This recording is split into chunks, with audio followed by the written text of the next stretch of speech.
Kom ons gesels gou oor prys. Dit is belangrik om te weet dat daar verskil is tussen 'n lysprys en 'n verkoopprys. 'n Lysprys is tipies 'n bedrag wat jy sien op Property24, dit is die bedrag waarteen die prys gelys het. Dit is nie noodwendig die ware refleksie van die waarde van die huis nie, en dit is ook nie noodwendig 'n refleksie van wat die huis eintlik verkoop is nie. Stap 1 is om 'n valuasie te doen. Nou om dit te doen is al 3 goeters wat ons na moet kyk. Eerstens is die huidige marktoestande. Ons moet kyk na wat die trends is en ons moet kyk wat gebeur in die afgelope 6 maande en dan probeer ons 'n idee kry wat die onmiddellike toekoms inhou en dis die eerste ding waarna ons kyk.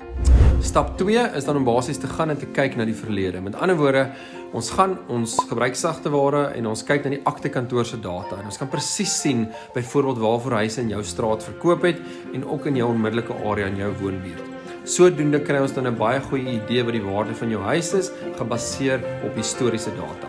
En dan die derde ding is, ons kyk na eiendomme wat tans in die mark is. Ons praat van die beauty pageant. Met ander woorde, mens moet kyk wat is die kompetisie.